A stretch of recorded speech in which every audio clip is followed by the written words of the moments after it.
Hello, everyone, and welcome back to the BeTechly and the Microsoft 365 Community Conference scheduled preview series. We're just about 2 weeks away from the conference, and the full conference schedule is officially live. So now's the perfect time to explore sessions, plan your days, and get excited for what's ahead. Over the next 5 business days, we'll walk you through this year's career shaping pillar topics, offering a preview of the content, the experiences, and the tips to help you make the most out of your time in Orlando.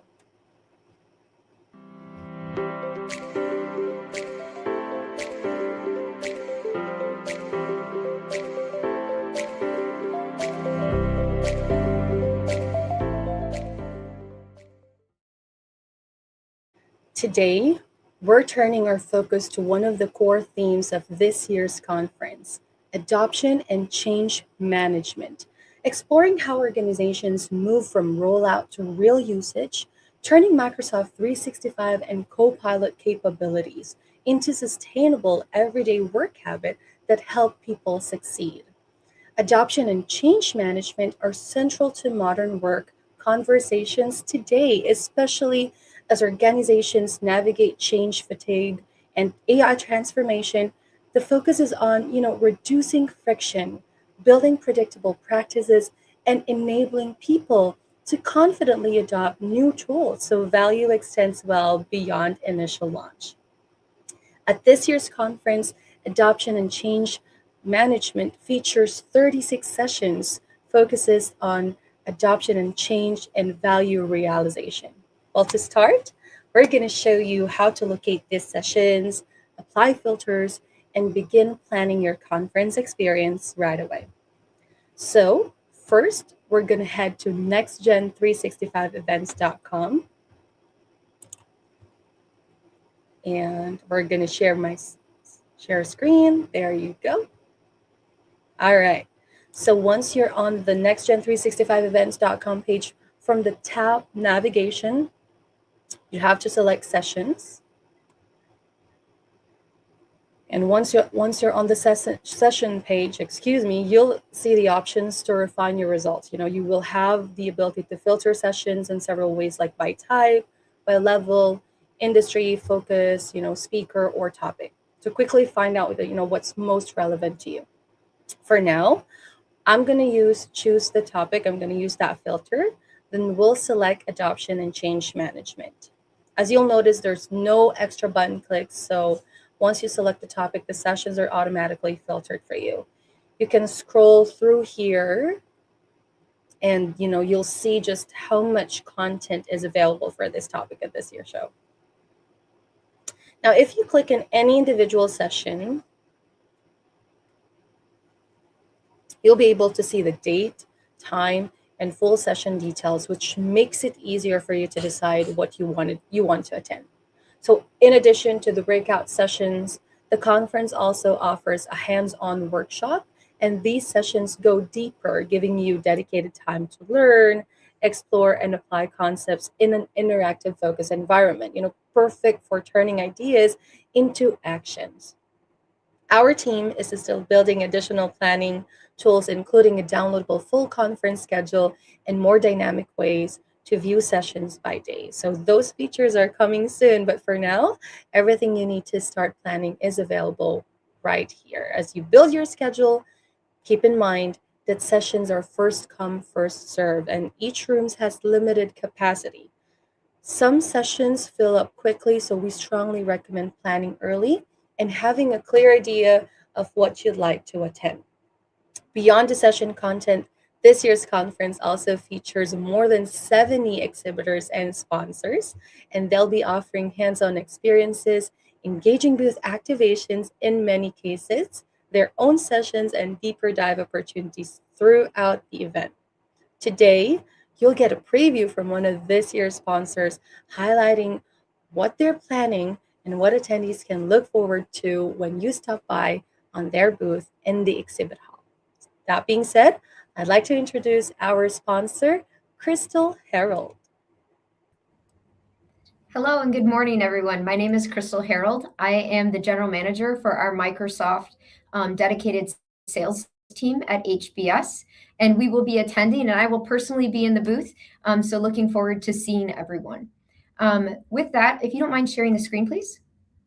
Before we go ahead and jump in and dive into the actual content that we have available for you today, I did want to walk through just a little bit about who HBS is, so when you stop by, you know who you're talking to. Like I said, my name is Crystal Harold. I've been in the industry for 20 years. I've been dedicated to Microsoft specifically for the last 12.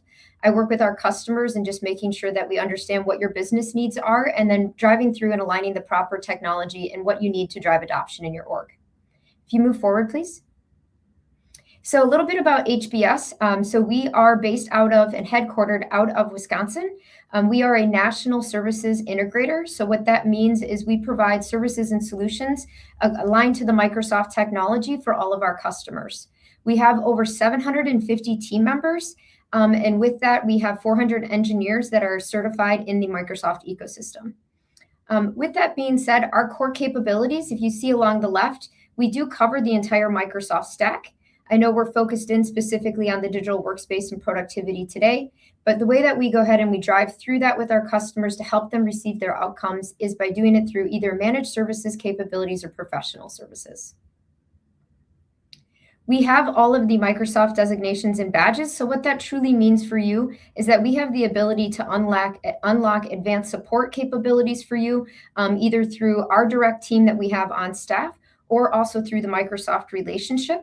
And what it also means is that we're part of multiple programs that allow us to unlock a lot of funding opportunities for you to help embrace a lot of the technologies in the Microsoft space. And like I was talking about, our HBS team, we have a dedicated team that's aligned to the Microsoft ecosystem. As you can see, we're covered across the entire group, and look forward to meeting you at the booth. And I will turn it over to Kelly. Hi, good everyone. Good morning, good afternoon, good evening to everyone. My name is Kelly Grosskreitz. I am a colleague of Crystal's. I work here at Heartland Business Systems, or HBS, leading our modern work as well as our data and AI practices.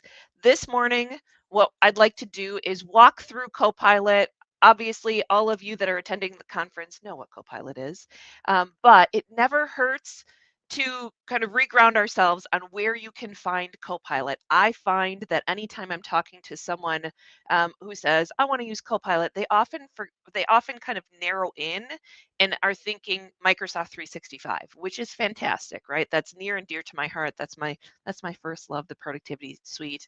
But we shouldn't forget that Copilot is also embedded into the Power Platform, into our Copilot Studio, our agents in our GitHub environments, as well as in our structured data in Microsoft Fabric, Power BI, all of those different areas. What I've kind of centered myself around is Copilot is a brand. Copilot's the brand from Microsoft that we assign to AI. And that helps anytime I find myself kind of flirting with a challenging conversation where someone says, but Copilot should be able to do that. Simply taking a step back and going, where are you using Copilot? What are you looking for it to engage in? You might be surprised if someone says, well, OneLake, that's where I'm looking at Copilot. Okay, well then that's different than me looking at Copilot in, let's say, the Teams environment. For our purposes today, we're going to hone in on that Microsoft productivity stack. From a Copilot overview, we also have a number of different Copilots in this space. As we all should be aware of, Copilot Chat is coming on strong from Microsoft, doing a lot more these days and allowing us to upload documents to interact with Copilot in a free or an unlicensed capacity. Some really, really cool stuff that we'll touch on lightly in today's session. Then there is kind of the OG Copilot for M365, which is our paid license. That's going to be grounded in your graph data. Everything that you have access to, your Copilot license will also have access to. This also includes our agent usage. And then speaking of agents, we have Copilot agents. This is where we can designate what that information is grounded in, what data it's going to point at. When I think about agents, think about this is where we're going to we're going to execute tasks or automate processes. While Copilot for M365 is a great assistant in terms of content creation, when I look at agents, I'm actually executing tasks that a human would not have to do those clicks if we're leveraging that agent. Before we get into change management and adoption, I would be remiss in not talking about the foundational considerations.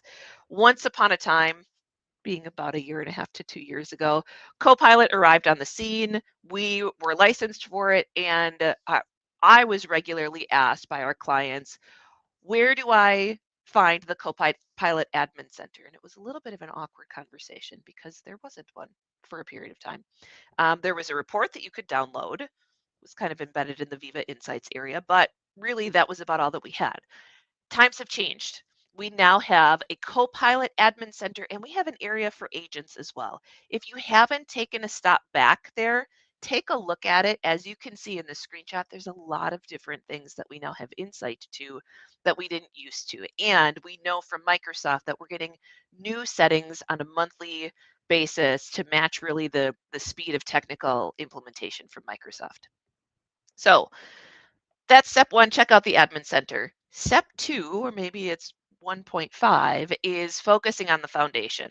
For the purposes of my licensed M365 Copilot, my foundation is going to be things like Teams, Outlook, SharePoint, OneDrive, OneNote, lists, forms, and Planner. And the thing that we are consistently seeing the need to reinforce is that these key apps integrate with Copilot. Great, that's ads advertised. Why that's important is because everything that you have in those apps is going to be surfaced with Copilot if that license has access to it, or that user who is engaging with Copilot has access to it. I'll give you an example. In our organization, we do annual awards across our organization. We call them Pride Awards. I could leverage Copilot and say, hey, Copilot, who were the Pride Award winners in 2023? If I give it that prompt, I'm going to get accurate results. But if I just say, who are the Pride winners at HBS, it's going to be able to curate and cull through all of the multiple years of awards and forms that we have used for nominations, and it's going to give me a lot of content, more than I'm really looking for. So the reason that's relevant to your foundation is if we clean up that information, if we kind of trim that down, we're going to get better, more accurate results. That also helps us control what users discover. Far too many times we have people saying, well, we have the employee handbook from 2020 and then 2021 and 2022. Well, Copilot has access to all of those different versions, even if they're not searchable or they're not present on our landing page, that's still discoverable and can confuse our searchers or our users if they're just trying to find out what is the dress code in 2026. All of that cleanup will ultimately enhance our user experience. One of the things as we think about change management and adoption, while Copilot is new and exciting and engaging and intriguing to people, that won't last forever. So it's critical that our foundation is strong before we unleash too many people, because we have a very limited amount of time where people will give us their attention and their energy around using this new technology. Even though AI is very interesting, it's very fun, time is limited before they go, oh, well, this is just like Bing Chat, and it's not going to be useful to me. That's not what we want for people. So truly, a solid foundation is essential for that Copilot implementation within your organization. Unfortunately, that also means governance. And I know the stigma that relies or that is associated with governance, policy, compliance, risk management, pass. But what we're seeing is the organizations that have been most successful in their Copilot implementation are well ahead of the game on this in terms of outlining what are the guidelines for our unstructured data, the content that lives in OneDrive, in SharePoint. All of that then feeds into Copilot. So spend some time on your governance. Elements of successful governance are going to rely upon your environment structure. So Copilot is going to require that your documents are in OneDrive, SharePoint, and Teams. I did mention earlier on that in Copilot chat, we now can upload a single document for Copilot to interact with. That is correct. But Copilot natively is going to focus and really be targeted in on the cloud ecosystem. So SharePoint Online, OneDrive, and it is going to heavily rely upon your permission structures. So make sure that you don't have too many users or really any users who have selected that very, very cute and unassuming checkbox that says share with everyone except external users. That is going to be a thing that Copilot will feast on. That will surface a lot of information that may not be inappropriate, but is just noise. As an example, you might have a spreadsheet from 5 years ago about the picnic sign up, maybe 7 years ago, pre-COVID, when we still did picnics, or a potluck sign up. That's not information that Copilot needs to surface. So make sure that you've got that information cleaned up. And then while you're at it, take a look at your naming conventions. That team member handbook or that employee handbook that I mentioned earlier, if the naming convention is team member handbook V10 and then the date following it, that's not terribly helpful. That's kind of how we had to do it in a file share where we couldn't control kind of what got hidden, or in most cases, we just didn't try to. So we just adopted this naming convention. Now what we can do is we can just say team member handbook. We let versioning help us in the background with those old versions. And if we want to hang on to those past years of employee handbooks, let's create an archive folder that is not showing up in search results for us to keep that archival information. So again, a simple content review is going to be super, super helpful because Copilot will surface duplicate files, old posts, announcements, and news articles. If you have a very healthy SharePoint intranet that's got a lot of legacy news articles as an example, that's great, but we may not want Copilot to find it. That's where establishing archives that we exclude from search can be really, really helpful to establishing a healthy Copilot experience right out of the gate. And a great information architecture and content review then feeds into really, really helpful agents. What you see animating on the screen is an IT help agent that we placed on our own intranet so that people can go, how do I reset my password, or how do I change, how do I request a customer site? I can go in and interact with that agent. It can come back, give me the quick instructions, and then cite a reference as well. That's a super powerful agent that is super easy to implement because my information architecture and my content is clean that supports it. So those are just a couple of basic fundamentals that help us lead into Copilot rollout and adoption lessons learned. So Copilot is the new shiny toy from Microsoft. It has fully emerged on the tech scene, and we now have been using this long enough to know where organizations are falling short. The first area is leadership-led rollout. We know that to be most successful, adoption starts with our leaders, not just advocating for it and saying AI is essential to our organization, but being actual hands-on users in their organizations as well. There is simply nothing more powerful than your key stakeholder, your senior leader saying, here's how I use AI, and here are the expectations of how we will use it.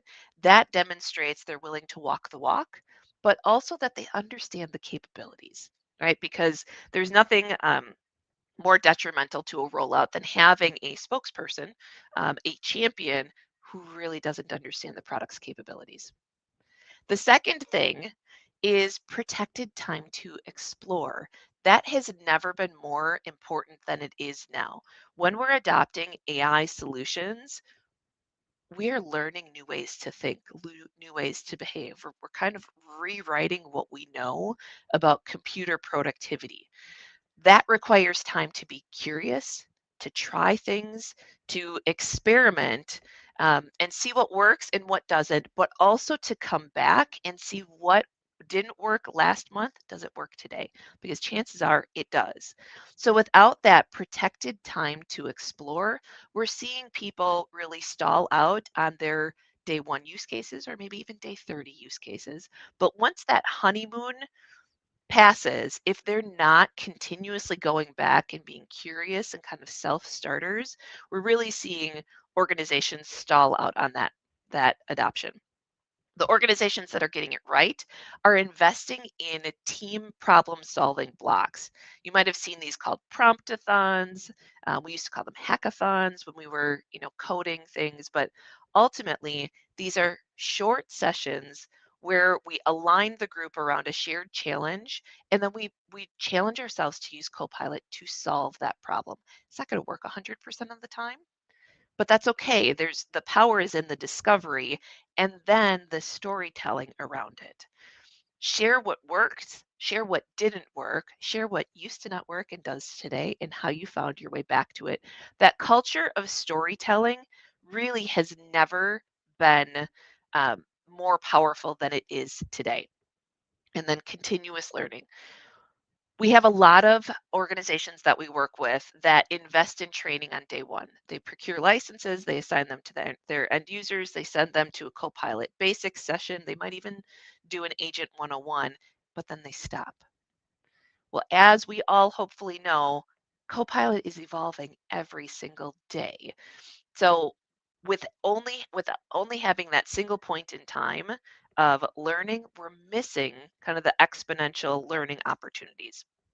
And then the last thing that we're seeing people evolve into and really struggle with is metrics and use cases. Pairing that data usage, it's nice that we have the admin center that has more robust information with the real life scenarios to understand what value is being delivered. So these are consistent places where we're seeing people and organizations fall short, and there are solutions for how they can get through it. So what's actually working is defining what success looks like. This is really challenging, especially as we're rewiring our brains for what the world of AI looks like. What are we specifically looking for AI to do with this or for us? Can we tie it back to a metric? Is our original metric the right one? That's another interesting question to ask. All of these are helped through storytelling. And the most successful organizations that we see, they do their storytelling by leveraging a Teams channel for employees to share their experiences. And then they have leaders who are courageous enough to share where they have failed. Because you can only share so many wins before it's like, we all know that you're awesome. Knock it off. Stop sharing all of your wins. Tell me about some of your flaws. The real magic in this is sharing, here's what I tried, it didn't work, it didn't work, and then it did. That culture of storytelling is supports the curiosity and the willingness to kind of look foolish or to admit I didn't get it right the first time. The other thing that I'll add in this is the single most powerful and most organic adoption of a tool we've seen, at least in my professional career, is Microsoft Teams. And it happened in March of 2020 and beyond because we experienced a global pandemic. People needed to go home. They needed to figure out how to use Teams in order to maintain their employment and do their jobs efficiently. I hope in my lifetime that I don't have another experience like this, but that was forced implementation. It was forced curiosity, and that tool has thrived. AI is not going to be helped by having that kind of forcible adoption. It's going to rely on things like ongoing training and change management. Again, storytelling, targeted training, general training, as we think about specific use cases. So can I get in front of HR and give them real life experiences that are relevant to the HR function or the finance function or our engineers? All of those are going to be super, super powerful, but the way that we uncover them is by talking to our users and having them share what their challenges are and what the opportunities are, what things have they discovered. And then, yes, training on agents is going to be super helpful.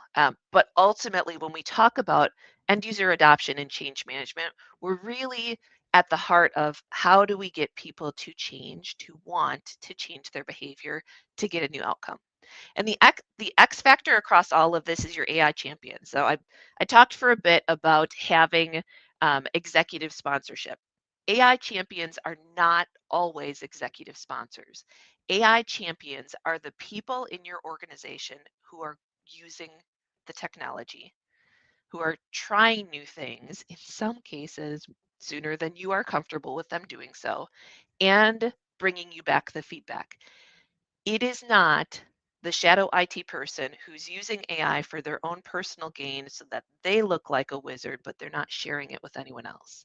That's a potential champion, but not an actual champion because they're not yet sharing. It's also not the CEO who says we're going to use AI, but then still has their administrative assistant do their email for them because they don't know how to do that. Those are not your champions. It's the people that will invest the time, be hands on, will beat up the system, and then also be generous with their time to help you understand what they did, work together to fix it so that everyone learns and grows together. So those are a couple of the key things from a change management perspective. This introduction slide, this is what we're seeing a number of organizations have success with. They break their Copilot, their licensed M365 Copilot rollout into 3 phases. The first phase is we start with the admin center. We define an acceptable use policy, and then we call this an AI envisioning workshop where we just walk through what are the challenging parts of your business? What are things that run kind of clunky? We start to ideate on where AI could be effective. In that same time frame, when we talk about the phase 2, this is where we should be doing a security assessment of both our OneDrive and our SharePoint repositories. Here's why. Because people will overshare, not because they're nefarious, but because they're lazy and they're working really hard and they're just trying to go faster. So we should do a scan of those 2 repositories and see what content is over permissioned so that we can adjust that. Here's the problem. The adjusting that means talking to content owners. We could hit a kill switch that says do not share with the rest of the organization, but that will be more disruptive than it is helpful.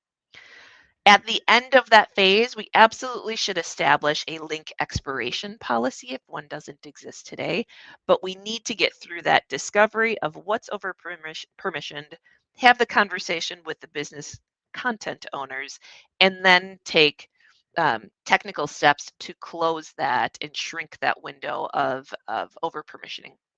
And then all of that sets us up for phase 3, which is actually our rollout. In that phase 3, that's where we start a Copilot council, which is a fancy way of saying, let's bring together our early adopters and get them talking to each other. We start to build that forum for that culture of storytelling. Overlaid over the top of that will be training. So Copilot training session 1, then let's target in our training and have customize it for what we've learned about your organization in the first session. Then the second one dials in on whatever is important to your organization. And then across all of that are consistent launch communications. From a communication perspective, Copilot and all of our newer technologies are a little bit different. They're a little fun. People are finding creative new ways to do them. Why not do the same with our communication strategy? We might as well be a little unhinged, in my own personal opinion, to catch people's attention. If we are sending the typical memo filled with acronyms and action this day messaging, we're going to lose some people. But if we can inject some fun into it, in literally some color, because Copilot, if you haven't noticed, subtly from Microsoft is very colorful in its logo. We're trying to bring just more humanity, more life into this tool set, and there are subtle ways that Microsoft is doing.